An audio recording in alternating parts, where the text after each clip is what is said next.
everybody. Good evening. It's nighttime some places. I am Kama with the talk show Pursuing Your Passion.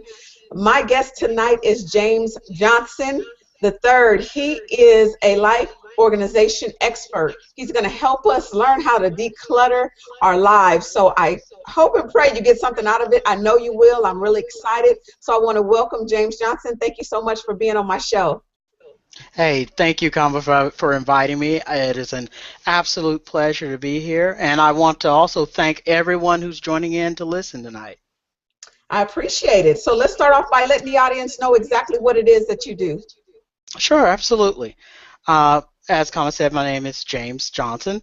I am a life organizational expert, and what that means is that as a life organizational expert, you work with people to help them to figure out ways to be more effective, more efficient with things in their lives. As you all know, everyone knows we're all being pulled in 100 different directions every day between our personal lives, our business, our work, our spiritual lives, finances, all kinds of things are all tugging at us, all these responsibilities. And it's difficult to juggle and keep all those balls in the air.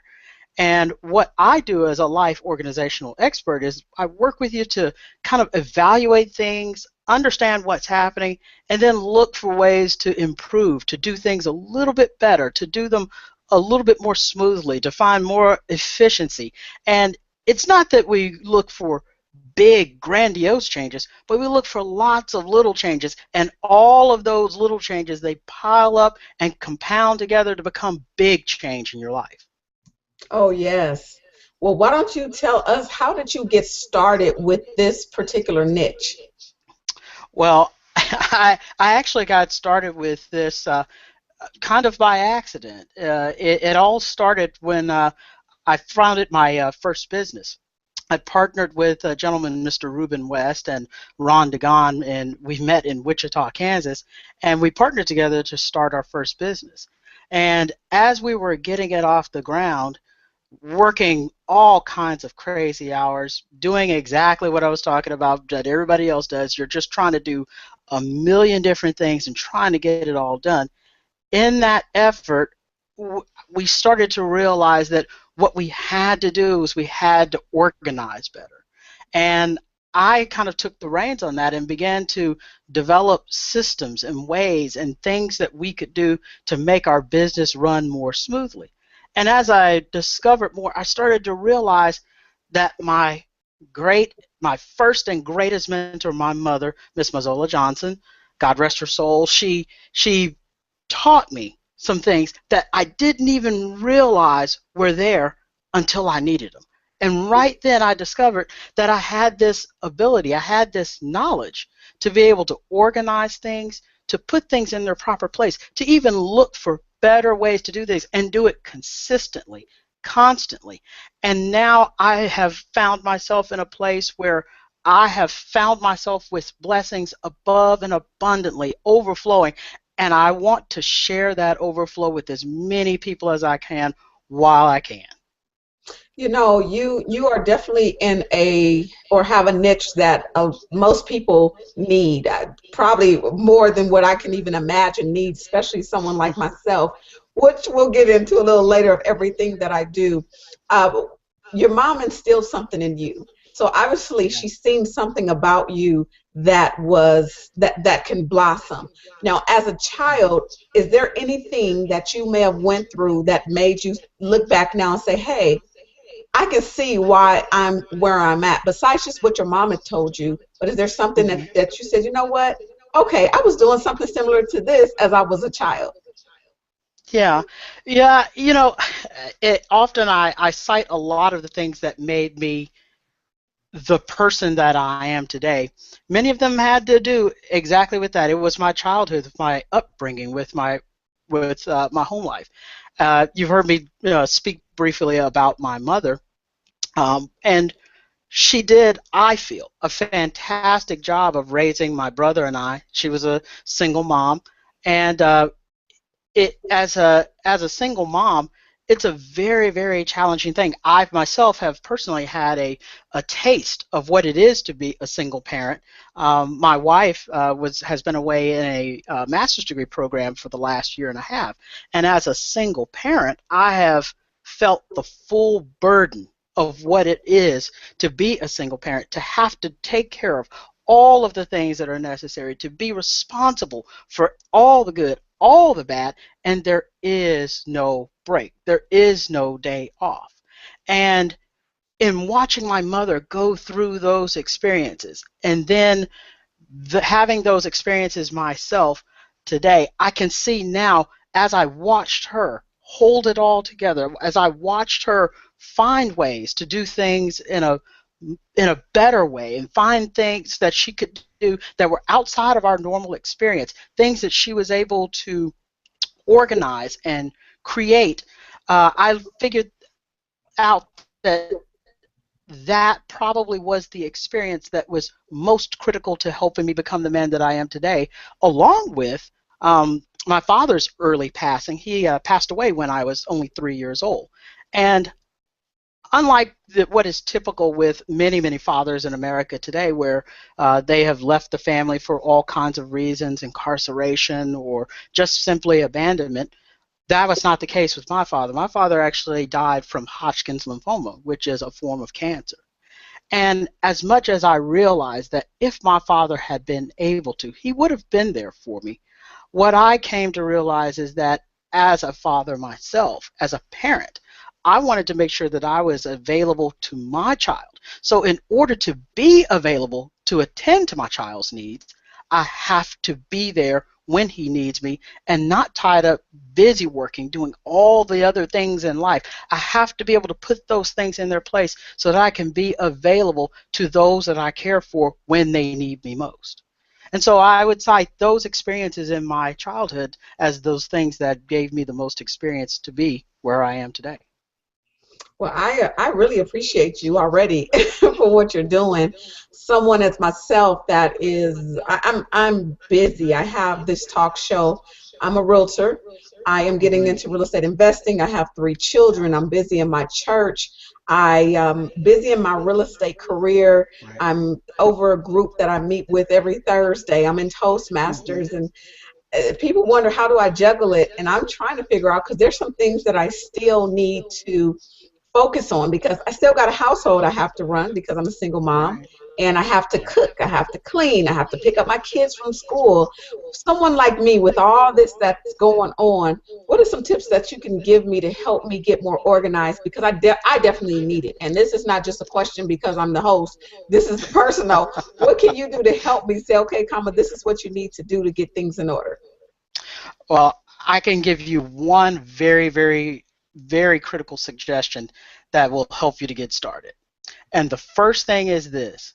Dr. Stephen Covey wrote a book. It was called The 7 Habits of Highly Effective People. And in that book, he spoke at great length about ways to go about organizing ourselves.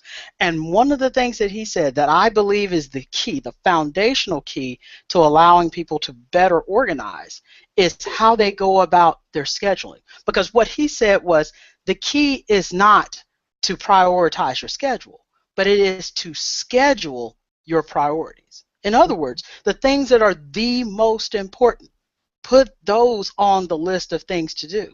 And the things that are less important, maybe not even put those on the list at all. So that you make sure that you're taking care of those most important things, such as your children and your home. And you still can take care of the other important things in your life. But what you don't do is you don't drop the ball on the important things for less important things. And that would be my first suggestion as the most important thing to do with working out your schedule. So prioritize that. That's Prioritize. Yes, I definitely need to learn that. I just, I'm always on the go. So something Mhm. always get pushed to the side. And I'm finding even right now I have a task that I should have did Monday or actually last week and I Yeah. didn't. And I'm like, what's going on? I'm allowing too much to get in my way. So you're of course a firm believer of writing everything down. A things to Absolutely. do list, is that something that is needed every single day or something every week? What is your take on to do a things to do list? Yeah, that's a great question, Kama. In fact, the things to do list, what I like to call it, I call it the master list. It's what gives you your point where you are in your life right now. Imagine this, Kama. We're getting ready to take a trip. We're getting ready to head out, let's say, to Dallas.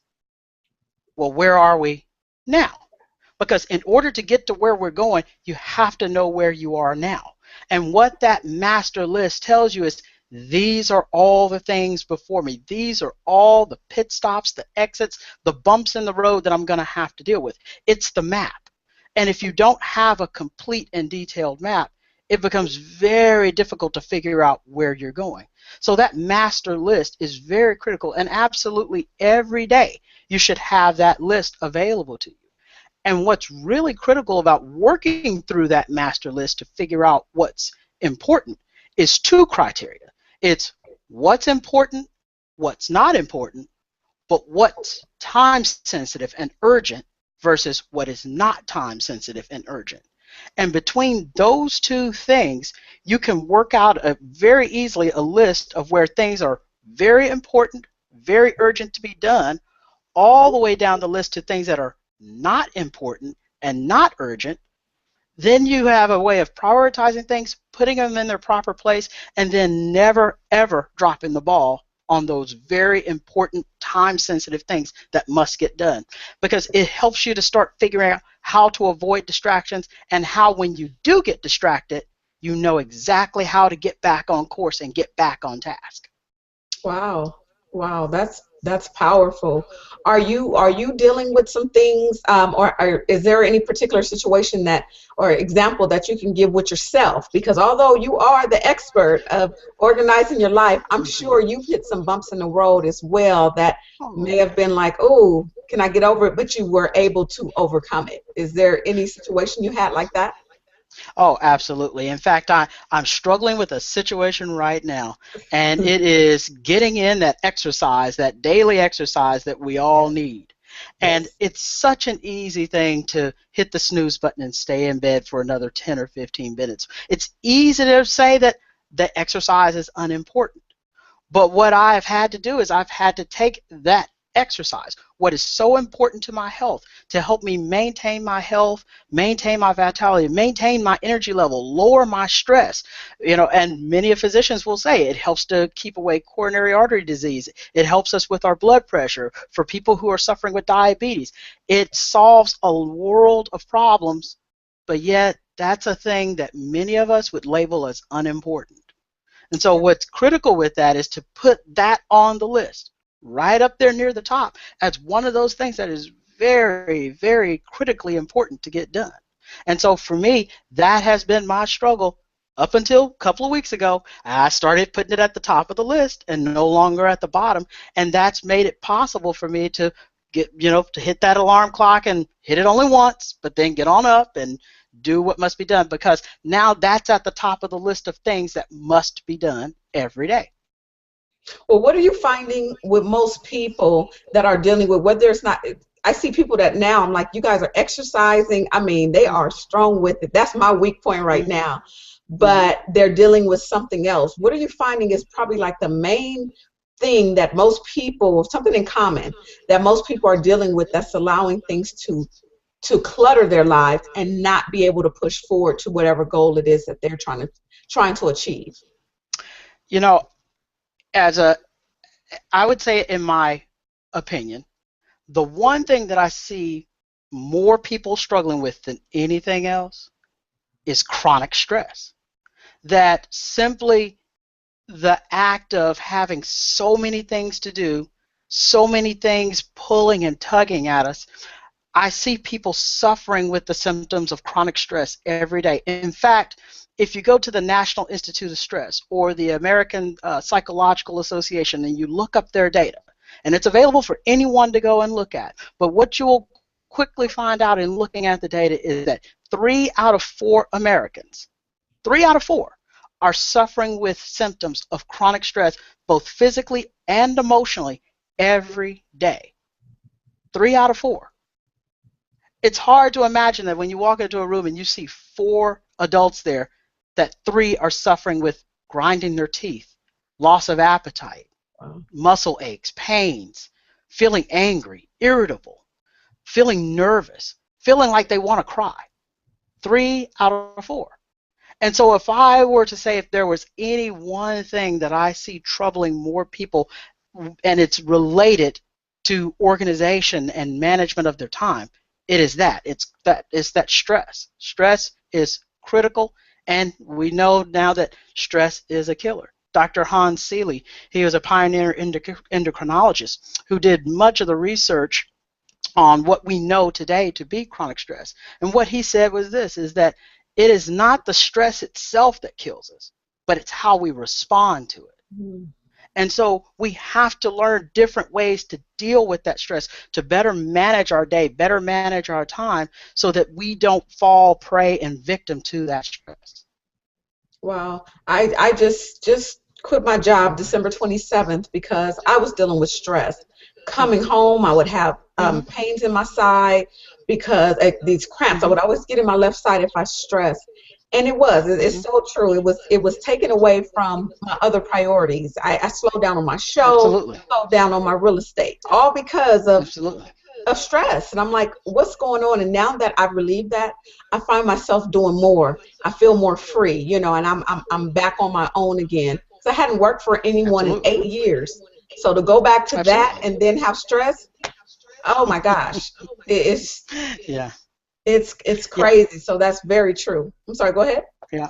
Oh, yes, and stress can be absolutely debilitating. Not just simply in the physical sense. Those physical symptoms are absolutely there, and they can be devastating. But even more so, the emotional symptoms, because they will absolutely paralyze people into inaction and indecision. Because once stress takes over and it drains all of the willpower out of the person, they're unable to act. And from that point forward, no matter how important the thing is that needs to be done, it becomes virtually impossible to do. And what we like to do is we like to work with you to make sure that you're managing all of those tasks so that you're reducing your stress levels so that you have the willpower left to do those important things where you need to power through, where you need to put in that little extra effort. We want to make sure that you have the willpower remaining to be able to do that. Now, are you working with a group of people? I know you mentioned Ruben West, which I just interviewed him. Wonderful Absolutely. guy, wonderful guy. I really, really enjoyed speaking with him. And then you mentioned someone else. You guys work together as a group to do this, or is it something you do on your own, but you have a network of people that does other, that may specialize in something else? Absolutely, that's exactly it. We're a collective, and we work together to help as many people as we possibly can. We have a number of individuals that specialize in things such as Jennifer Tooley, who I believe has been on your show in the Yes, past, who yes, helps with reinvent. She's the reinvention expert. yes. Ruben West, who is the vision specialist. When we have a number of others who have their varying specialties. And what we like to do is assess and see what it is that is troubling. What it is that the goals that the individual has, and then based upon that, refer them to the proper individual that can help them with their individual issues. That's what I like about your group, because you guys deal with the core issues that we're all dealing with. Like you said, with Ruben West, with vision. People don't understand the vision, or even if they have a vision, they don't know how to go about getting there. And I know that's how he gets there. Jennifer Tooley, you have to start on the inside. We talked about that, the reinvention expert. We have to understand us and love us and reinvent ourselves before we can help someone. And then with yourself, the life organization expert, I mean, we need, that is something that we definitely need. So you guys have developed a powerhouse from what it sounds of people, and you guys are not so stingy, or not even stingy, where it's like, well, come to me, come to me. Just speaking with Jennifer, speaking with Ruben, they tell you, I'll send the person to the right area because I may not be able to help them. Maybe they don't need this Right. exact service. So you guys definitely have a powerhouse there. I really like that, and I want to be able to support, as much as I can. Another question I have for you. So if someone comes to you and they have just a lot going in their mind, and they don't know even where to start with trying to get themselves, going, and they need to be decluttered. What are some things that you let them know, that you tell them to, help them get started? You know, the easiest way to get started, and I don't want to sound like a broken record and like I'm repeating myself, but it's that master list. And what I call the process of offloading all the things that are on your mind. It's basically downloading everything that you're thinking about, all the thoughts that are running through your mind, putting them on that master list and quieting your mind. Because the reason that we run all those thoughts through our mind is we're trying not to forget. That's why you keep thinking about different things, and you have it going in your mind even when you lay down in bed and put your head on the pillow. Oh yeah, I got to remember, I can't forget to do whatever tomorrow, and oh no, I forgot to do whatever I was supposed to do today. And as all that noise is going on in your mind, it disturbs you. It keeps you from being able to think through and process what needs to be done. So we start with that initial process of write it all down. Not just the tasks and things that need to be done, but even the feelings and the emotions that you're experiencing at the time. And what I'd like to do is sit down with clients and work them through that process to get an assessment to see exactly where are you and what is really and truly the most troubling issue. Because often I find that many of my clients, what they think is the major problem isn't necessarily the major problem. Yeah. And sometimes that assessment of just quieting the mind so that we can get to that place where we really understand what's going on, it does wonders to help people to deal with their stress. Wow. Yeah, that's what you have to do. Do you take a lot of time to just meditate? What are some relaxing things that you do to keep you focused or keep you on track? Because I'm sure there's things that come your way. We're human, no matter what we do in life. Right. What do you do to calm yourself and stay as stress-free as possible? Well, for me personally, I love reading a good book. I love to sit out just outside on the patio when it's not freezing outside like it's been this winter, but just to take some time to sit out in creation and just marvel at the beauty around us. And I think what will help most people is simply that, just having the time, having a few minutes to oneself.